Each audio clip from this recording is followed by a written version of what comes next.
এই বিষয়টা নিয়ে সমাজে ব্যাপকভাবে আলোচনাও হয় না, বেশিরভাগ মানুষ জানেও না।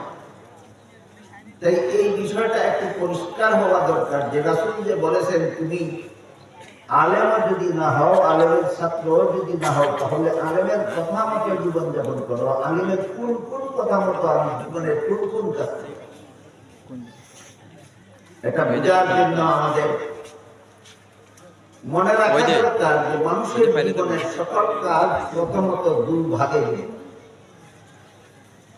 এক রকম কাজ হলো ধর্মের কাজ, আর এক রকম কাজ হলো সংসারের কাজ। নামাজ পড়া, রোজা রাখা, হজ করা, যাকাত দেওয়া, কোরআন তেলাওয়াত করা, তাসবিহ করা, জিকির করা, দোয়া করা, দুরূদ শরীফ পড়া, এগুলি হলো ধর্মের কাজ। গৃহস্থী করা, ব্যবসা করা, চাকরি করা, স্কুলে পড়া, কলেজ ভার্সিটিতে লেখাপড়া করা, এগুলি হলো সংসারের কাজ। ধর্মের কাজগুলি আলেমদের কথা মতো করব কেন? কারণ ধর্মের কোন কাজ কিভাবে করলে শুদ্ধ হয় আর কিভাবে করলে ভুল হয় সেটা আলেম ছাড়া কেউ জানে না। তাই আবার উর্দু করতে হবে আলেমদের কথা মতো, তবে হবে শুদ্ধ। নামাজ পড়তে হবে আলেমদের কথা মতো, তাই তখনই আমার নামাজটা হবে শুদ্ধ। হজ করতে হবে আলেমদের কথা মতো, তখনই আমার হজটা হবে শুদ্ধ।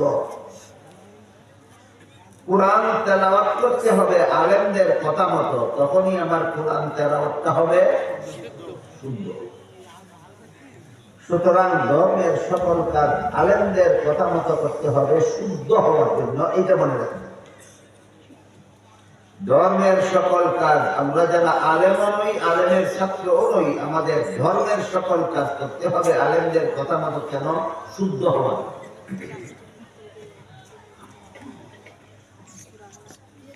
এরপর আসুন সংসারের কাজ। সংসারের কাজ অনেক সময় কোনটা কিভাবে করলে শুদ্ধ হয়, কিভাবে করলে ভুল হয়, যারা আলেম না তারা আলেমদের চেয়ে আরো আলাদা।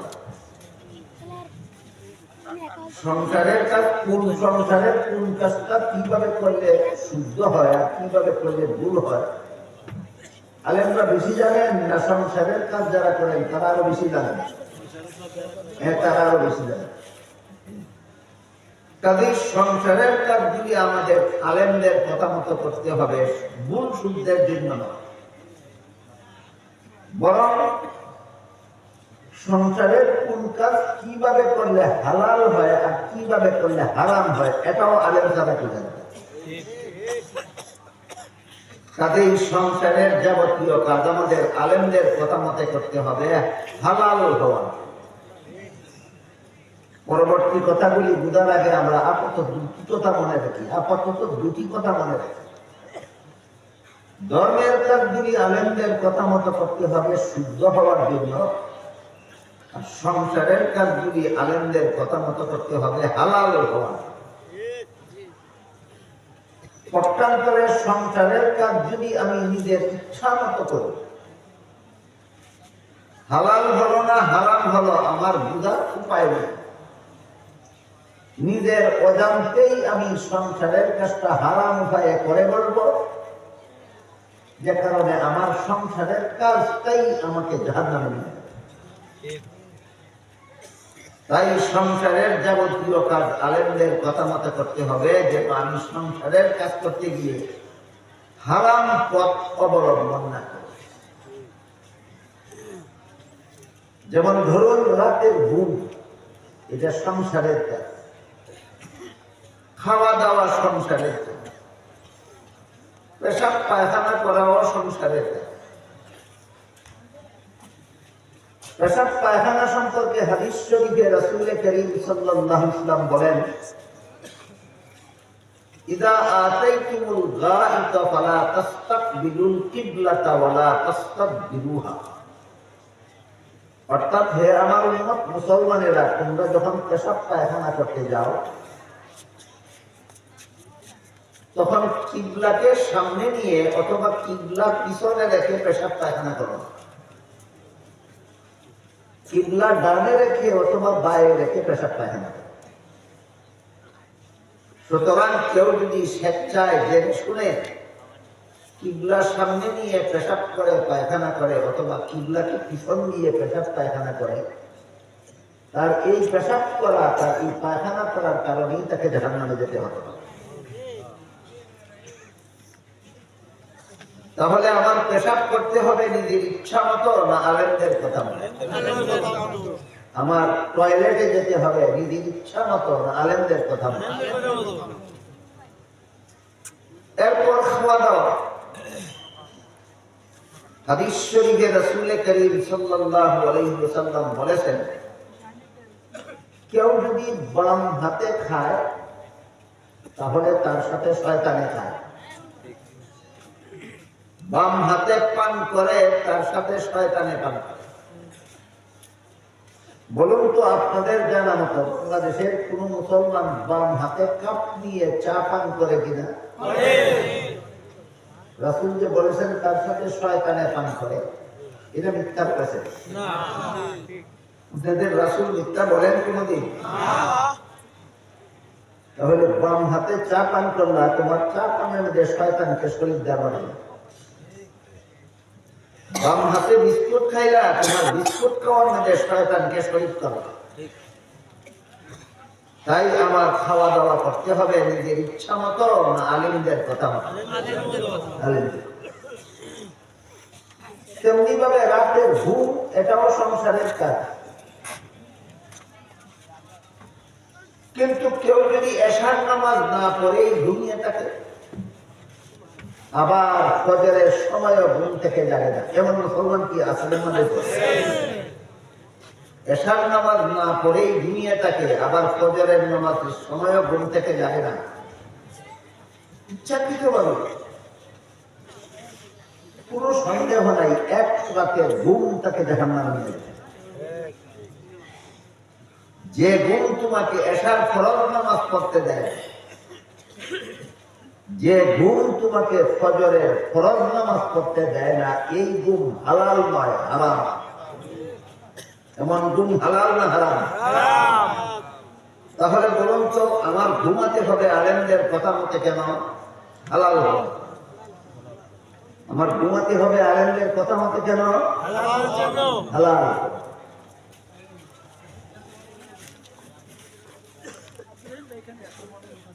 পক্ষান্তরে আপনি যদি এশার নামাজ জমাতের সাথে পড়ে ঘুমান, হাদিস শরীফে রাসূল করিম সাল্লাল্লাহু আলাইহি ওয়াসাল্লাম বলেন, যে ব্যক্তি এশার নামাজ জমাতের সাথে পড়ে ঘুমায়, অর্ধেক রাতের ঘুম তার ইবাদতে লেখা হয়।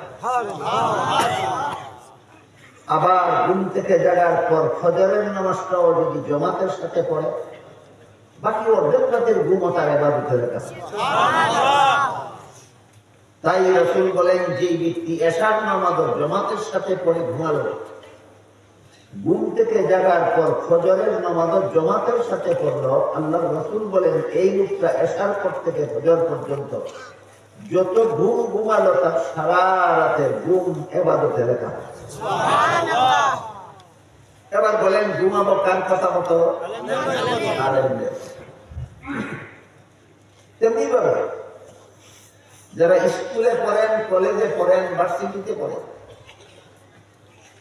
আমার কথাগুলি বুঝে থাকলে বলুন, এই স্কুল কলেজ ভার্সিটি পড়া ধর্মের কাজ না সংসারের কাজ? হ্যাঁ, সংসারের কাজ। শুধুমাত্র কোরআন হাদিসের পড়া ধর্মের কাজ, শুধুমাত্র কোরআন হাদিসের পড়া ধর্মের কাজ। কোরআন হাদিস বোঝার জন্য আরবি ভাষা শিখতে হয়, আরবি অভিধান শিখতে হয়, আরবি গ্রামার শিখতে হয়, আরবি সাহিত্য পড়তে হয়। এই সবগুলি শুধু কোরআন হাদিসের শিক্ষার পূর্বশর্ত হওয়া। কাজেই মাদ্রাসার আরবি সাহিত্য পড়া, আরবি গ্রামার পড়া, আরবি অভিধান পড়া, সেটাও কোরআন হাদিস পড়ারই একটা অংশ। তাই মাদ্রাসায় যে ছাত্ররা আরবি ব্যাকরণ পড়ে, আরবি গ্রামার পড়ে, আরবি সাহিত্য পড়ে। এদের এই পড়াটাও ধর্মের কাজ। কিন্তু স্কুল কলেজ ভার্সিটিতে তো কোরআন শিক্ষার নামমাত্র ব্যবস্থাও নেই।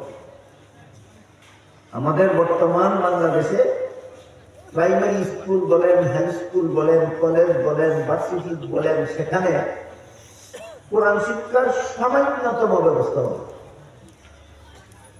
এমনকি কলেমা কালাম শিক্ষার ব্যবস্থা নেই, গোসল শিক্ষার ব্যবস্থাও নাই, পাকনা পাক শিক্ষার ব্যবস্থাও নাই, নমাজ বন্দেগী শিক্ষার ব্যবস্থাও নাই। এটা নাই কেন? কারণ স্কুল কলেজে মুসলমান ছাত্রছাত্রী নাই। না আছে? কম। বেশির পরিমাণ কত? শতকরা 90 জন। প্রাইমারি স্কুল বলেন, হাই স্কুল বলেন, কলেজ বলেন, ভার্সিটি বলেন, বাংলাদেশের এই সমস্ত জাগতিক শিক্ষা প্রতিষ্ঠানের সমস্ত ছাত্রছাত্রীদের মধ্যে শতকরা 90 জন ছাত্র ছাত্রী মুসলমান। এদের মরণ নাই? এদের জাহান্নাম থেকে বাঁচার দরকার নেই? বাঁচার পথ দেখাবার কোন ব্যবস্থা না আছে প্রাইমারি স্কুলে, না আছে হাই স্কুলে, না আছে কলেজে, না আছে ভার্সিটি। কেন এমন? শিক্ষা ব্যবস্থাটা এমন কেন? শিক্ষা ব্যবস্থাটা এমন হওয়ার কারণ, যাদের এই দুটি নাম যে বললাম, আরো অনেক নাম আছে, সবগুলির নাম সারা রাতেও বলে শেষ করা যাবে। দুটি নাম বাংলাদেশের জনসাধারণের কাছে বেশি প্রসিদ্ধ। একটা হলো ডক্টর আহমদ শরীফ, আর একটা হলো ডাক্তার তসলিমা নাসরিন। বরং তো এই দুটি মানুষ পরকালে বিশ্বাসী না অবিশ্বাসী? জান্নাত জাহান্নামে বিশ্বাসী না অবিশ্বাসী? আল্লাহতে বিশ্বাসী না অবিশ্বাসী? এইরকম অবিশ্বাসী বেঈমান মুরতাদ যেন আপনাদের কলিজার টুকরা সন্তানগুলি হতে পারে, এমন একটা শয়তানি পরিকল্পনা নিয়েই বর্তমান বাংলাদেশের স্কুল কলেজের সিলেবাস তৈরি করা হয়। এর পিছনে রয়েছে বিরাট একটা রহস্য। রহস্যটা হলো, দুনিয়াতে যত শিক্ষা আছে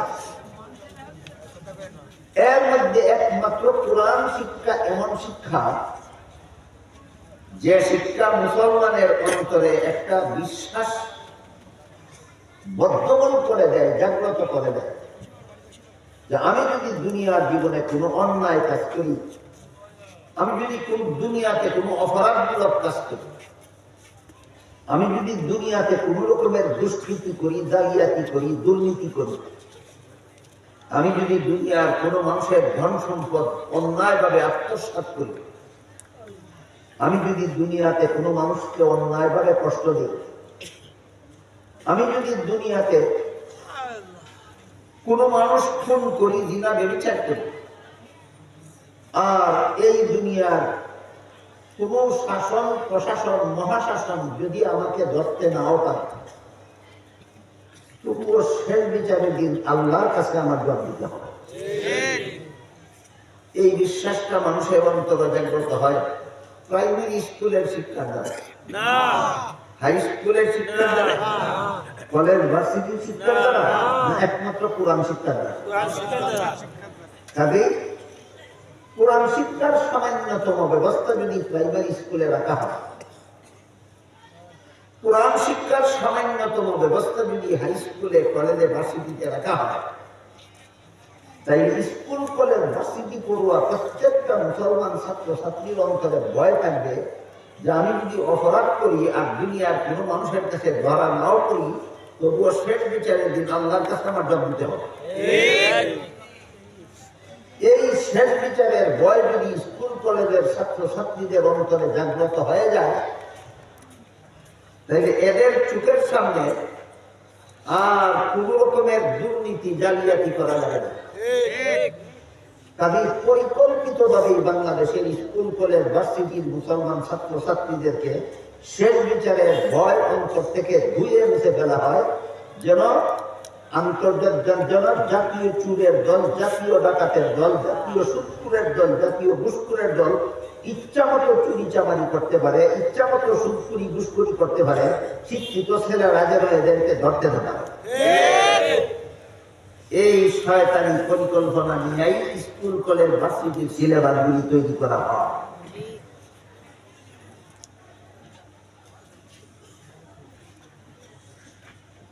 যে শিক্ষা মানুষকে মুসলমানের মতো জীবনযাপন করতে দেয়, যে শিক্ষা মানুষের অন্তরে শেষ বিচারের ভয় জাগ্রত করে, যে শিক্ষার কারণে মানুষ চুরির থেকে বিরত থাকতে পারে না, ডাকাতির থেকে বিরত থাকতে পারে না, সন্ত্রাস থেকে বিরত থাকতে পারে না, জিনা ব্যভিচার থেকে বিরত থাকতে পারে না, যে শিক্ষা মানুষকে সুদ খাওয়ার থেকে বারণ করতে পারে না, ঘুষ খাওয়ার থেকে বারণ করতে পারে না, কোনো সন্দেহ নাই এই শিক্ষাই তোমাকে জাহান্নামে নিয়ে যাবে।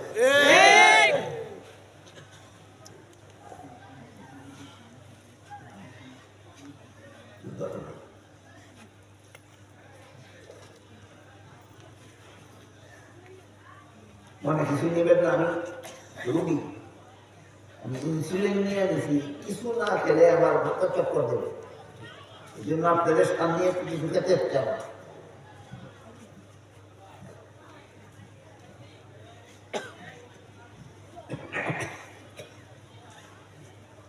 আমি আমার ইচ্ছা মতো স্কুলে পড়লেই না, যেভাবে পড়লে হালাল হয় সেভাবে করতে হবে। আমার ইচ্ছা মতো কলেজে লেখাপড়া করলেই হয় না, যেভাবে পড়লে হালাল হয় সেভাবে আবার কলেজে করতে হবে। এই জন্য স্কুলের পড়া সংসারের কাজ, কলেজের পড়া সংসারের কাজ, ভার্সিটির পড়া সংসারের কাজ।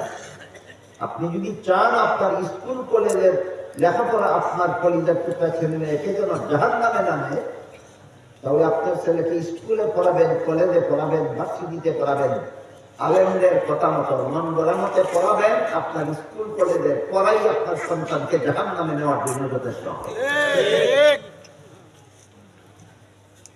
তাহলে আমার ছেলেকে পড়াবো স্কুলে, অথচ জাহান্নাম থেকে বাঁচবে, সেই পদ্ধতিটা।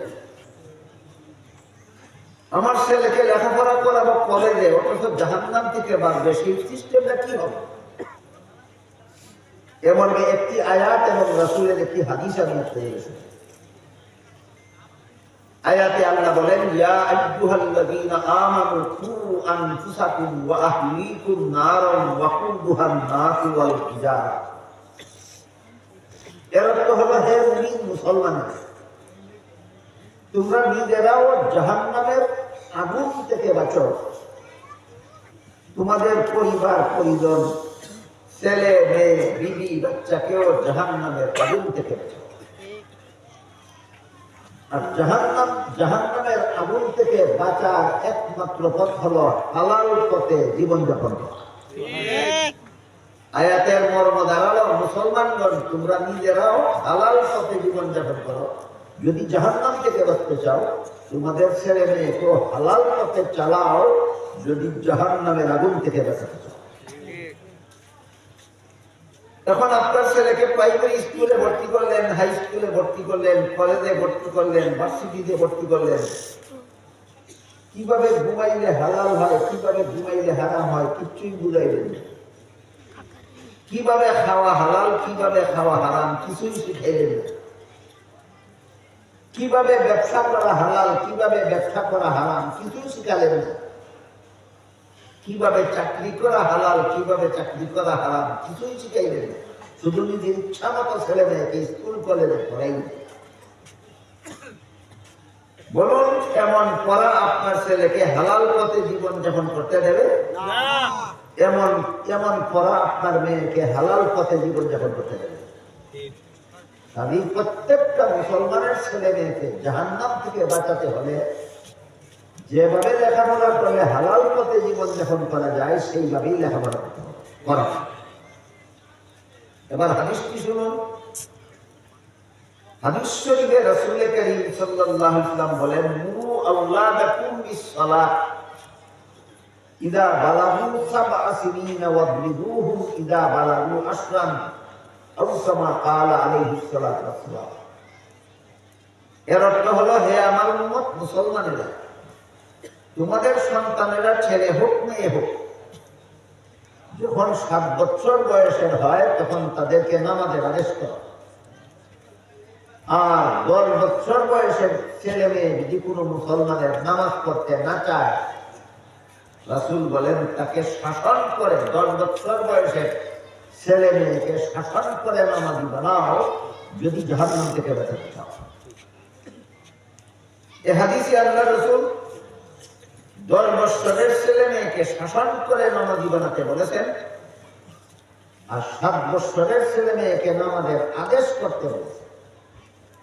এবার বলুন আপনারা, আমার 7 বছরের ছেলেকে আমি নামাজের আদেশ করতে পারবো, আমার 7 বছরের মেয়েকে আমি নামাজের আদেশ করতে পারবো, 7 বছরের আগে তাকে নামাজ শিক্ষা দিয়ে না দিলে?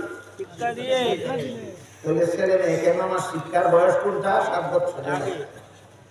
ক্লিয়ার হয়ে গেল, প্রতিটি মুসলমানের ছেলে মেয়েকে নামাজ শিক্ষা দেওয়ার বয়স হলো 7 বছরের আগে। তবে আপনি 7 বছরের সময় আপনার ছেলেকে, আপনার মেয়েকে নামাজ পড়ো বলতে পারেন। 7 বছরের আগে নামাজটা শিক্ষা দিতে কত বছর লাগবে, এই প্রশ্ন অনেকের মনে ঘুরপাক খায়। অনেকে মনে করে নামাজ শিক্ষা দিতে দিতে বয়স্ক হয়ে যাবে, প্রাইমারি স্কুলে ভর্তি হওয়ার বয়স থাকে, যে শয়তানের ঢুকা ছাড়া থাকে। ছেলে মেয়েকে পাঠ না পাঠ মুসল নামাজ রোজা শিক্ষা দিতে বৎসরের পর বৎসর লাগে না। কিভাবে লাগে না, একটা হিসাব আমি আপনাদেরকে দিচ্ছি। আমি আশা করি আপনারা অনেকেই জানেন উর্দুর 4 হরফ, জানেন তো? মুখ দোয়া, হাত দোয়া, মাথা মুছে করা বন্ধ। এই চাকরিগুর 4 হরফ শিখতে কত মাস সময়ের দরকার মনে করেন? 4 মিনিট, বেশি থেকে বেশি 4 মিনিট। 7 কারণে উর্দু বাইতে যায়। শিক্ষা দিতে বেশি থেকে বেশি 7 মিনিট। নামাজের 13 ফরজ শিখাইতে 13 মিনিট। নামাজের ওয়াজিব 15টা শিখাইতে বেশি থেকে বেশি 15 মিনিট। 19 কারণে নামাজ ভেঙে যায়, শিখাইতে বেশি থেকে বেশি 19 মিনিট। নামাজের সুন্নাত আছে 28টা, শিখাইতে বেশি থেকে বেশি 28 মিনিট। তাহলে বছর পাটনা পাটনা মাদ্রাসা শিক্ষা দিতে বছরের পর বছর লাগে না কয়েকটা মাস যথেষ্ট? তাহলে আপনার ছেলেকে, আপনার মেয়েকে 4 বছর বয়স থেকে উজুর ফরজ, উজুর বঙ্গ, নামাজের ফরজ, নামাজের ওয়াজিব, নামাজের সুন্নাত এগুলি শিখাতে থাকুন। 4 বছর বয়স থেকে শিখালেন, 5 বছরের ভিতরে কলেমা কালাম, উজু গোসল, পাটনা পাটনা মাদ্রাসা সব শিক্ষা হয়। এরপরে 5 বছর বয়সে তো এমনি আপনারা ছেলে মেয়েকে প্রাইমারি স্কুলে ভর্তি করেন। প্রাইমারি স্কুলে ভর্তি করাবার আগেই তাকে আপনি নামাজি বানিয়ে ফেললেন, তাকে জাহান্নাম থেকে বাঁচিয়ে ফেললেন। আসল ঘটনা হলো, জাহান্নাম থেকে কলিজার টুকরা সন্তানকে বাঁচাবার ইচ্ছা মা বাবার নাই, এই জন্য এগুলি না শিখাইয়েই প্রাইমারি স্কুলে ভর্তি করেন। বর্তমান বাংলাদেশের যত মুসলমান ছেলে মেয়েরা বেনামাজি, এরা জান্নাতের পথে আছে না জাহান্নামের পথে? জাহান্নাম। এদেরকে জাহান্নামের পথে লাথি মেরে ফেলে দিয়েছে 2 দল। বর্তমান বাংলাদেশে যারা স্কুলে লেখাপড়া করেছে, কলেজে লেখাপড়া করেছে, ভার্সিটিতে লেখাপড়া করেছে, কিন্তু বেনামাজি জীবন যাপন করে, এদের জাহান্নামে ফেলে দেওয়ার জন্য দায়ী কত দল? 2 দল। এক দল হলো, প্রথম দল হলো এদের মা বাবা।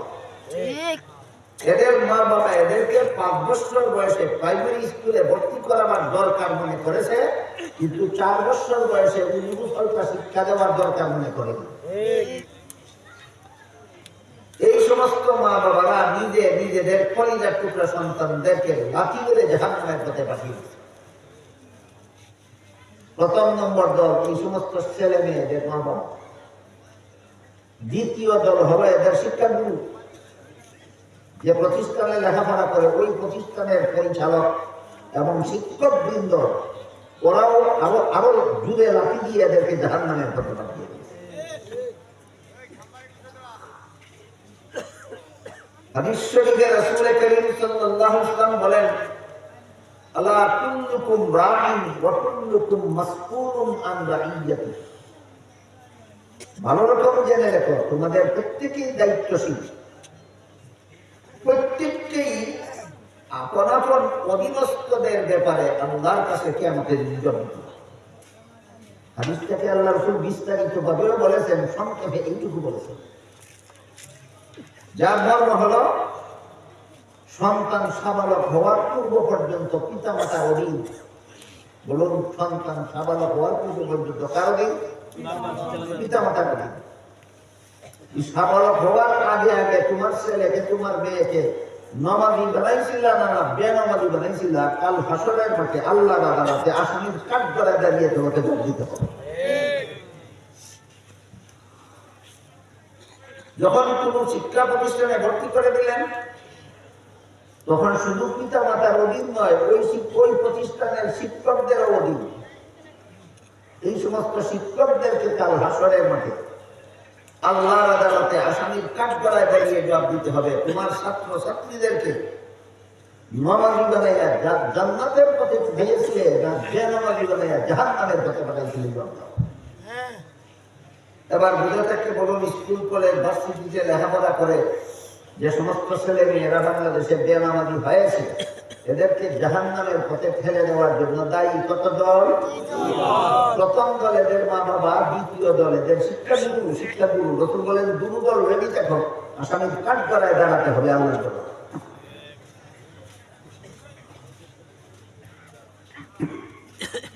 কথাগুলি বুঝে থাকলে এবার বলুন, স্কুলের পড়া সংসারের কাজ, কলেজের পড়া সংসারের কাজ, ভার্সিটির পড়া সংসারের কাজ। এই সংসারের কাজগুলি আমরা আমাদের ইচ্ছা মতো করবো, আলিমদের কথা মতো করতে যাব কেন? যেন আমার স্কুলের পড়া আমার ছেলে মেয়েকে জাহান্নামে নিয়ে যেতে না পারে, কলেজের পড়া যেন আমার ছেলে মেয়েকে জাহান্নামে নিয়ে যেতে না পারে, ভার্সিটির পড়া যেন আমার ছেলে মেয়েকে জাহান্নামে নিয়ে যেতে না পারে। যে পড়া ছাত্রকে নামাজি হতে দেয় না, এই পড়া কোনো সন্দেহ নাই জাহান্নামে নিয়ে যাবে।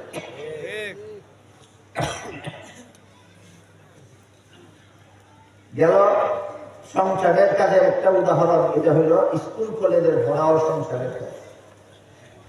ইচ্ছা মতো না করে আলেমদের কথা মতো স্কুল কলেজের লেখাপড়া করবো কেন? হালাল হওয়ার জন্য। কি জন্য? হালাল। আমার ছেলেকে আমার মেয়েকে স্কুলে পড়াবো আলেমদের কথা মতো কেন? হালাল হওয়ার জন্য, যেন হারাম পায়ে লেখাপড়া করে আমার ছেলে মেয়ে পরকালে জাহান্নামে না যায়। এরপরে আল্লাহ রাসূল বলেন, আরেকটা উদাহরণ দিয়ে ফেলি, সেটা হলো আজকাল অনেকেই মনে করেন রাজনীতি করাটাও সংসারের কাজ। হ্যাঁ, রাজনীতি যারা শুধুমাত্র দুনিয়ার স্বার্থ উদ্ধারের উদ্দেশ্যে যারা রাজনীতি করে, এদের রাজনীতি সংসারের কাজ। যারা আল্লাহকে সন্তুষ্ট করার জন্য রাজনীতি করে, এদের রাজনীতি সংসারের কাজ নয়, এদের রাজনীতি ইসলামের গুরুত্বপূর্ণ কাজ। যারা শুধু দুনিয়ার শান্তি আর মুক্তির জন্য রাজনীতি করে, এদের রাজনীতি সংসারের কাজ।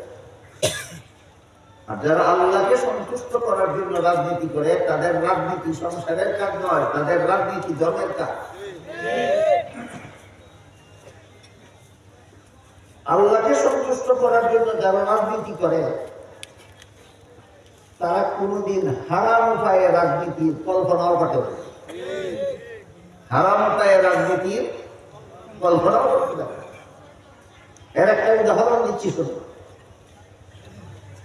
রাসূলের দ্বিতীয় খলিফা হযরত উমর ফারুক রাদিয়াল্লাহু আনহু যখন বিশাল সাম্রাজ্যের খলিফা শাসনকর্তা নিযুক্ত হলেন, কোরআন হাদিসের ভাষায় খলিফা বলে, রাজনৈতিক ভাষায় বলে প্রধান শাসনকর্তা। রাসূলের প্রতিষ্ঠিত রাষ্ট্রের রাসূলের ইন্তেকালের পরে রাসূলের সাহাবাদের মধ্যে প্রথম প্রধান শাসনকর্তা ছিলেন আবু বকর সিদ্দিক রাদিয়াল্লাহু আনহু। আবু বকর সিদ্দিক রাদিয়াল্লাহু আনহুর ইন্তেকালের পরে সাহাবাদের মধ্যে দ্বিতীয় শাসনকর্তা নিযুক্ত হলেন এই জন্য উমরকে দ্বিতীয় খলিফা বলে। উমর শাসনকর্তা নিযুক্ত হওয়ার পরে গভীর রাতে পল্লীতে পল্লীতে ঘোরাফেরা করতেন, প্রজাসাধারণের অবস্থা তদন্ত করেন। কে খানা পেল, কে পেল না, কে সুখে আছে, কে দুঃখে আছে, কে শান্তিতে আছে, কে অশান্তিতে আছে, যাচাই করার জন্য গভীর রাতে খলিফা ওমর বাড়ি বাড়ি ঘোরাফেরা করতেন। এক বাড়ির সামনে গিয়া গভীর রাতে শুনলেন কয়েকটা বাচ্চা ঘরের ভিতরে খাওয়ার জন্য কান্না করতেছে। আর বাচ্চাদের মা মিশামিশি শুধু তাদেরকে খাওয়াবো খাওয়াবো বলে সান্ত্বনা দিচ্ছে, কিন্তু খাওয়ায় না। খলিফা ওমর হাত দিলেন, কে আছো ঘরের ভিতরে? দরজা খুলছে। একটা বিধবা মহিলা দরজা খুলছে। খলিফা ওমর জিজ্ঞেস করলেন, তুমি কে আর এই বাচ্চাগুলি কারা? কেন ওরা কান্দে খানার জন্য? দাও না কেন খানা? সেই মহিলা শুনেছে খলিফা উমর খলিফা নিযুক্ত হয়েছে, কিন্তু খলিফা উমরকে দেখে দিল। এই জন্য মহিলা খলিফা উমরকে চিনতে না পেরে বলল, আমি শুনেছি উমর আমাদের দেশের খলিফা হয়েছে, এই লোকটা এই দেশের খলিফা হওয়ার যোগ্য। ওই বিধবা মহিলা বলতেছে, কার কাছে বলতেছে? চিনার পরে বলতেছে, না না চিনার পরে এই উমর দেশের খলিফা হওয়ার যোগ্য, কারণ আমার স্বামী মারা গেছে, আমার ঘরে উপার্জন করার মতো কেউ নেই, তাই আমার ঘরে খাদ্য নাই, বাচ্চারা খাওয়ার জন্য কান্নাকাটি করতেছে, আমি মিশামিশি সান্ত্বনা দিচ্ছি, ঘরে নাই খানা করবো। এমন অবস্থায় যে উমর খলিফা হলো, আমার এতিম বাচ্চারা কেন খানা খাওয়ার জন্য কান্দে, খবর নিতে আসলো না, এটা কোনোদিনও এই দেশের শাসনকর্তা হওয়ার যোগ্য না। তুমি একটা মুসাফির মানুষ, তুমি এই দেশের শাসনকর্তা হওয়ার যোগ্য। এই কথা শুনে খলিফা ওমর গোলামকে সাথে নিয়ে খাদ্য গুদামে ঢুকে গোলামকে বললেন, আটার বস্তা আমার ঘাড়ে উঠে। গোলামে বলে, খলিফা ওমর, আমার মতো গোলাম আপনার সাথে থাকা অবস্থায় আটার বস্তা আপনার গাড়ি উঠে দেব কোন যুক্তি দিয়ে? খলিফা ওমর গোলামকে বললেন, কাল হাসরের মাঠে আল্লাহ যখন জিজ্ঞাসা করবেন খলিফা ওমরের দেশের একটা বিধবা মহিলা এবং তার এতিম বাচ্চারা এক রাত্রে না খেয়ে ঘুমিয়েছিল কেন, বড় তুমি জবাব দিবা তুমি। গোলাম বলে, না হুজুর, এইটার জবাব তো আমি দিতে পারি। তখন খলিফা ওমর বললেন, তাহলে প্রমাণ হলো দায়িত্বটা তোমার না। আমার শাসিত দেশে একটা বিধবা মহিলা কেন না খেয়ে ঘুমালো, একটা বিধবা মহিলার এতিম বাচ্চারা কেন না খেয়ে ঘুমালো, এই প্রশ্নের জবাব দেওয়ার দায়িত্ব তোমার না, দায়িত্বটা আমার। কাজে আমার দায়িত্ব আমাকেই পালন করতে দাও, আটার বস্তা আমার গাড়ি উঠে। গোলাম তর্কে হেরে গেল উপরের সাথে, বাধ্য হয়ে আটার বস্তা খলিফা ওমরের ঘাড়ে উঠে। খলিফা ওমর লেবারের মতো আটার বস্তা ঘাড়ে নিয়ে চলেছেন বিধবা মহিলার বাড়ির দিকে, আর গোলাম খালি হাতে নবাবের মতো চলেছে খলিফা ওমরের সাথে। এই লোকটার রাজনীতিও সংসারের কাজ। যে মনে করে আমার দেশের বিধবা মহিলা না খেলে বলে আল্লাহর কাছে আমার জব দিতে হবে, যে মনে করে আমার দেশের এতিম বাচ্চা এক রাতে না খেয়ে ঘুমালে আল্লাহর কাছে আমার জব দিতে হবে, এই লোকটার রাজনীতি সংসারের কাজ না ধর্মের মহান কাজ। আমার মনে হয় বর্তমান দুনিয়াতে একটা দুইটা ব্যতিক্রম ছাড়া এমন কোন দেশ নাই যে দেশের সরকার মনে করে আমার দেশের জনগণ না খেয়ে ঘুমাইলে আল্লাহর কাছে আমার জব দিতে হবে। এই সমস্ত অপদার্থ শাসনকর্তাদের রাজনীতি অবশ্যই সংসারের কাজ। এরা সার্থক শাসনকর্তা না বৃথা শাসনকর্তা? এরা বৃথা শাসনকর্তা। বৃথা শাসনকর্তাদের রাজনীতি অবশ্যই সংসারের কাজ। তবে যারা যারা মনে করেন রাজনীতি সংসারের কাজ, আপনাদের রাজনীতি করতে হবে আলেমদের কথা মতো। কেন? হালাল হওয়ার জন্য। কারণ রাজনীতি কিভাবে করলে হালাল হয়, কিভাবে করলে হারাম হয়, এটা আপনারা এদের কোনো দেশের প্রেসিডেন্টও জানে না, প্রধানমন্ত্রীও জানে না, স্বরাষ্ট্রমন্ত্রীও জানে না, পররাষ্ট্রমন্ত্রীও জানে না। রাজনীতি কিভাবে করলে হালাল হয় আর কিভাবে করলে হারাম হয়, এটা বর্তমান দুনিয়ার একটা দুটা ব্যতিক্রম ছাড়া কোনো দেশের প্রেসিডেন্টও জানে না, প্রধানমন্ত্রীও জানে না, স্বরাষ্ট্রমন্ত্রীও জানে না, পররাষ্ট্রমন্ত্রীও জানে না রাজনীতি কিভাবে করলে হালাল হয় আর কিভাবে করলে হারাম হয়। কাজেই তুমি মন করা মতো রাজনীতি করো, কোনো সন্দেহ নাই তোমার রাজনীতি তোমাকে জাহান্নামে না নিয়ে ছাড়বে না। এবার বলুন, আপনারা যারা রাজনীতি করেন আর রাজনীতিকে সংসারের কাজ মনে করেন, যদি রাজনীতিটা হালাল হতে হয় তাহলে রাজনীতি কার কথা মতো করতে হবে? এখন আপনাদের মনে প্রশ্ন জাগতে পারে, তাহলে রাজনীতি হালাল কিভাবে আর হারাম কিভাবে হয়? যেভাবে রাজনীতি করলে জনগণের অধিকার রক্ষা হয়, জনগণের অধিকার রক্ষা হয়, সেইভাবে রাজনীতি করা হালাল।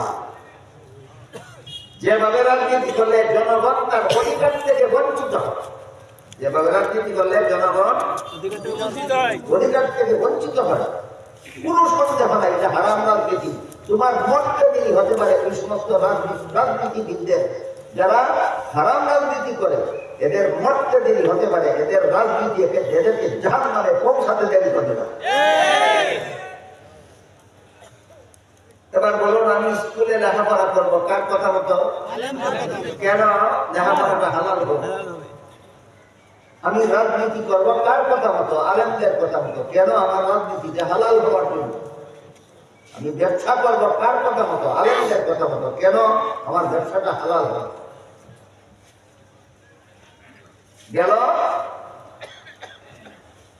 তোমরা যারা আলেম না, আলেমের ছাত্র না, তোমরা আলেমের কথা মনোযোগে শোনো এবং তাদের কথা মতো জীবন যাপন করো। ধর্মের কাজগুলি আলেমের কথা মতো করবো কেন? শুদ্ধ হওয়ার জন্য। আর সংসারের কাজগুলি আলেমের কথা মতো করবো কেন? হালাল। এরপরে রাসূল কুন আলিমান আও মুতাআল্লিমান আও মুস্তামিআন আও মুহিব্বান ওয়ালা তাকুন খামিসান ফাতাহনা। যারা আলেম না, আলেমের ছাত্র না, আলেমের কথা শোনার সুযোগও যারা পাও না, যারা আলেম তো হইলই না, আলেমের ছাত্র হইতে পারে, আলেমের কথা শোনারও সুযোগ যারা পেল না, প্রশ্ন রাখতে পারে যে আলেমের কথা শোনার সুযোগ পাওয়া যায় না কি? বাংলাদেশের 25,000 কওমি মাদ্রাসার 25,000 সম্মেলনের একটার মধ্যে গেলেই তো আলেমের কথা শোনার সুযোগ পাওয়া যায়।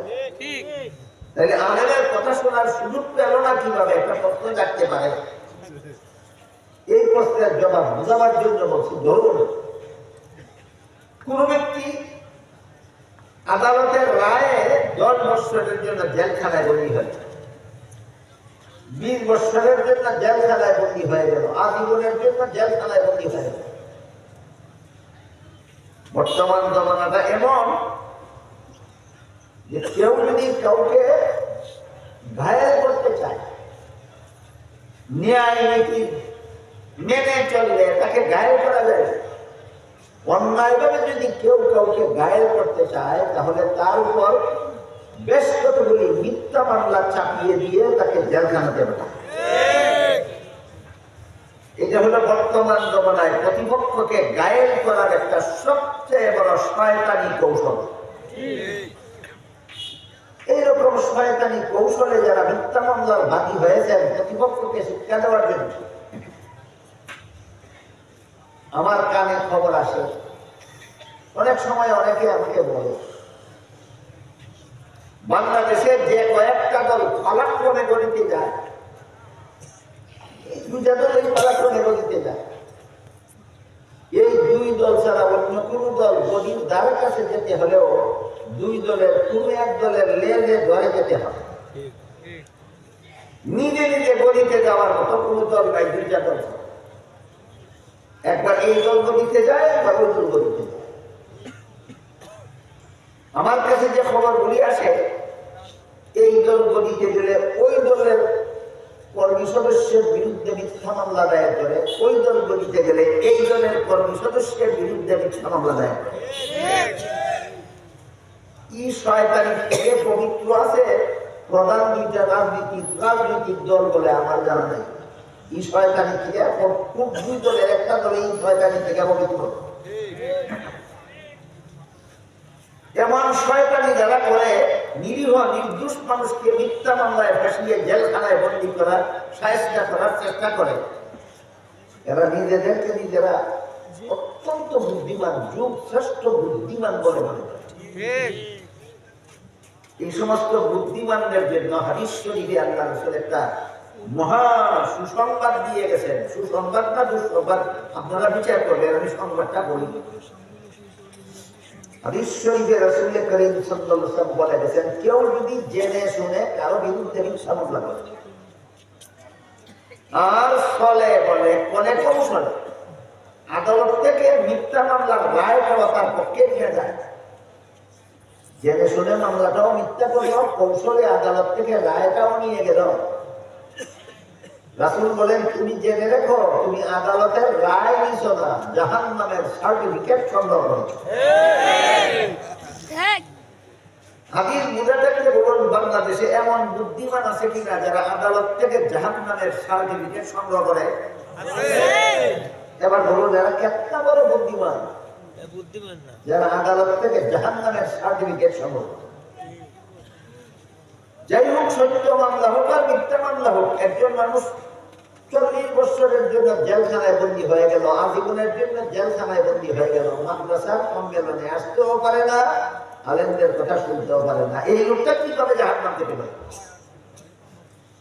এমন লোকের জন্য হাদিস শরীফে রাসূল বলেন, আও মুকিব্বান, তুমি আলেমকে অন্তর থেকে মহব্বত করো, তুমি আলেমকে অন্তর থেকে মহব্বত করো, এই মহব্বতটাই তোমার জাহান্নাম থেকে বাঁচাবার ব্যবস্থা। সুবহানাল্লাহ। যে আলেমও হতে পারলো না, আলেমের ছাত্রও হতে পারলো না, আলেমের কথা শোনার সুযোগ পেল না, সে যদি আলেমকে মহব্বত করে, এই মহব্বতের কারণে আল্লাহ তাকে জাহান্নাম থেকে মুক্তি দান করবে। সুবহানাল্লাহ। এরকম অসহায় মানুষের জন্য আলেমকে মহব্বত করাটাই জাহান্নাম থেকে বাঁচার ব্যবস্থা কিভাবে হবে, এ মর্মে আর দুটি হাদিসের কথা বলে আমার কথা শেষ করব। এক হাদিসে রাসূল করিম সাল্লাল্লাহু আলাইহি ওয়াসাল্লাম বলেন, কাল হাসরের মাঠে যখন সারা দুনিয়ার সমস্ত মানুষ জীবিত হয়ে দাঁড়াবে, তখন আল্লাহ হাসরের মাঠে আলেমগণকে বলবেন, হে আলেমগণ, তোমরা সমস্ত জগৎবাসী মানুষ থেকে আলাদা হয়ে আলাদা কাতারে দাঁড়াবে।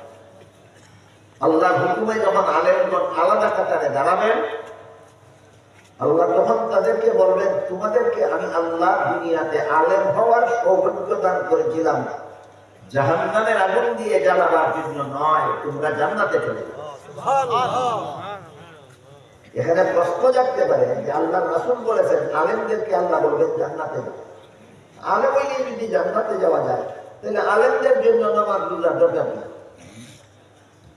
আলেমরা সুদখোর, ঘুষখোর, মদখোর, গাঁজাখোর হলে অসুবিধা কি? আলেমরা দুর্নীতিবাজ, জালিয়াতিকারী হলে অসুবিধা কি? প্রশ্নের জবাব লেখা আছে তাফসীরের কিতাবে, জবাবের সারমর্ম হলো আলেম দুই প্রকার। এক প্রকার হলো সমাজের দৃষ্টিতে আলেম, আরেক প্রকার হলো আল্লাহর দৃষ্টিতে আলেম। আপনাদের বোঝা দরকার সমাজের দৃষ্টিতে আলেম কারা আর আল্লাহর দৃষ্টিতে আলেম কারা। কোরআন হাদিসের এলেম যারা শিখেছেন তাদেরকে সমাজের লোকে আলেম বলে। কোরআন হাদিসের এলেম যারা শিখেছেন তাদেরকে সমাজের লোকে আলেম বলে। আল্লাহ এলেম শিখলেই আলেম বলে না, এলেম শিকার করে এলেম মতো যারা জীবন যাপন করে আল্লাহ তাদেরকে আলেম বলে। পার্থক্য হইল কিনা? তাই আল্লাহর দৃষ্টিতে যারা আলেম তারাও কি বেনামাজি হতে পারে না, সুদখোর, ঘুষখোর, দুর্নীতিবাজ। কে আলেম সৎ আর কোন আলেম অসৎ কিন্তু আপনাদের দেখেই দিতে পারে।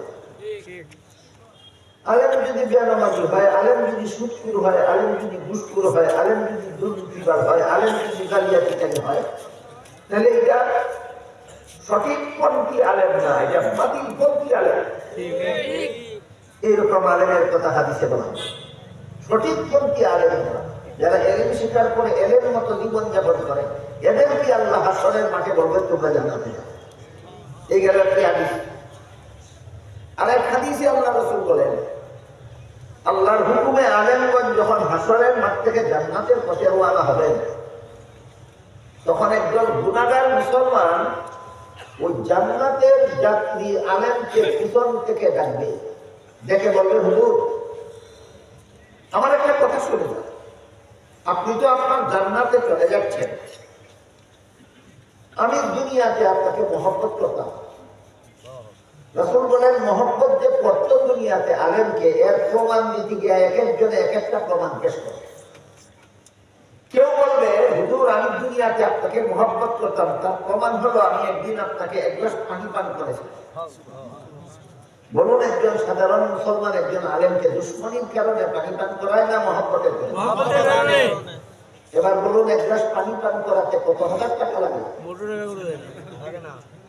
আরেক কথা প্রমাণ হয়ে গেল, আলেমকে মহব্বত করতে টাকা পয়সা ধন দৌলত লাগে না, একটা অন্তরের দরকার হয়েছে। কাজেই বর্তমান যুগে যারা বলে আমাকে মহব্বত করে তোমাদের মাহফিলে দাওয়াত করেছ, মহব্বতের কারণে আমাকে ঘন্টায় 1 লাখ টাকা দিতে হবে, এরা দিন দাঁড়ালে নয়, এরা দুনিয়া দাঁড়ালে। আপনাদেরকে জাহান্নাম থেকে বাঁচার পথ দেখাবার জন্য এরা বক্তৃতা করে না, এরা পকেট গরম করার জন্য বক্তৃতা করে। রাসূলের হাদিস বুঝাতে কে বলুন, আলেমকে মহব্বত করতে কত লাখ টাকা লাগে? রাসূল বলেন, লোকটা বলবে আমাকে এক গ্লাস পানি পান করে, এইটাই আমার মহব্বত। আরেকজন আলেমকে দেখে আরেকজন গুনাহগার বলবে, আমিও আপনাকে মহব্বত করতাম, প্রমাণ আমি একবার না হুজুর পানির ব্যবস্থা করে দিয়েছি, পুকুর থেকে নদীর থেকে এক বোতল পানি উঠিয়ে আলেমদের হাতে হুজুর জন্য দিতে 1 লাখ টাকা লাগে। তাহলে বারবার প্রমাণ হচ্ছে হাদিসের দ্বারা আলেমকে মহব্বত করতে কোনো টাকা পয়সা লাগবে না, শুধু একটা অন্তরের দরকার। এভাবে গুনাহগারের দল হাসরের মাঠ থেকে আলেমগণ জান্নাতে যাওয়ার পথে তাদের পিছন থেকে ডেকে ডেকে বলবে, আমি আপনাকে মহব্বত করতাম, এই হলো তার প্রমাণ, আমি আপনাকে মহব্বত করতাম, সেই হলো এর প্রমাণ। কিন্তু আজকে আমাদের গুনার কারণে আল্লাহ আমাদের জাহান্নামে যাওয়ার আদেশ করে ফেলেছে। রাসূল বলেন, গুনাহগার মুসলমানদের মুখে এই কথা শুনে আলেমগণ যে জান্নাতে যাচ্ছিলেন, তারা তাদের জান্নাতে যাওয়া বিরতি দিয়ে দাঁড়িয়ে যাবেন, ভাববেন যে আমার জান্নাতে আমি পরে যাই, শেষ চেষ্টা করে দেখি লোকটাকে জাহান্নাম থেকে বাঁচানো যায়। এই ভেবে আলেমগণ নিজেদের জান্নাতে যাওয়া বিরতি দিয়ে দাঁড়িয়ে যাবেন, দাঁড়িয়ে আল্লাহকে বলবেন, আল্লাহ এই লোকটা ঠিকই বলেছে, আমাকে মহব্বত করতো এই জন্য এক গ্লাস পানি পান করেছিল, ওই লোকটা ঠিকই বলেছে, আমাকে মহব্বত করতো এই জন্য আমাকে এক বদ্দা হুজুর পানির ব্যবস্থা করে দিয়েছিল। আল্লাহ তখন বলবেন, আলেমরা শুনো, এদের গুনার কারণে আমি আদেশ করেছি জাহান্নামে যাওয়ার জন্য, কিন্তু তোমরা যেহেতু সাক্ষী দিলে যে এরা তোমাদেরকে মহব্বত করতো, তোমাদের সাক্ষীর কারণে আমি এদেরকে মাফ করে দিলাম। আলেমরা তোমরাও জান্নাতে যাও, এ সমস্ত গুনাহগার মুসলমানদেরকে সাথে নিয়ে যাও। এই দলটা কত নম্বর পথে জান্নাতে গেল? তাই রাসূল বলেন, আলেম হওয়া হলো জাহান্নাম থেকে বাঁচার 1 নম্বর পথ, আলেমের ছাত্র হওয়া জাহান্নাম থেকে বাঁচার 2 নম্বর পথ, আলেমের কথা মতো জীবন যাপন করা জাহান্নাম থেকে বাঁচার 3 নম্বর পথ। এই পথের সুযোগ যাদের নাই, তাদের জন্য আলেমকে মহব্বত করা জাহান্নাম থেকে বাঁচার শেষ পথ। কিন্তু অবস্থা যদি এমন হয় যে তুমি আলেমও হলে না, আলেমের ছাত্রও হলে না, আলেমের কথাও শুনলে না, আলেমকে মহব্বত করলে না, তাহলে জেনে রেখো তোমার কপালে ধ্বংস ছাড়া আর কিছু নয়। কাজেই আপনাদেরকে জাহান্নাম থেকে বাঁচার এই পথগুলি চিনিয়ে দেওয়ার জন্য মাদ্রাসার পক্ষ থেকে সম্মেলন করা। শুরুতেই বলেছিলাম মাদ্রাসার সম্মেলন কেন, এটা মাদ্রাসার সম্মেলন থেকে বুঝে যাওয়া দরকার। বলুন তো আমার আগাগোড়া কথা যারা বুঝেছেন, মাদ্রাসার সম্মেলন কেন? সর্বস্তরের মানুষকে জাহান্নাম থেকে বাঁচার পথ দেখাবার জন্য। আল্লাহ আমাদের সবাইকে এই 4 পথের কোনো না কোনো পথে জাহান্নাম থেকে বাঁচার সৌভাগ্য দান করুন। সবাই বলুন আমিন। সুবহান রাব্বিকা রাব্বিল ইজ্জাতি আম্মা ইয়াসিফুন ওয়া সালামুন আলাল মুরসালিন ওয়ালহামদুলিল্লাহি রাব্বিল আলামিন।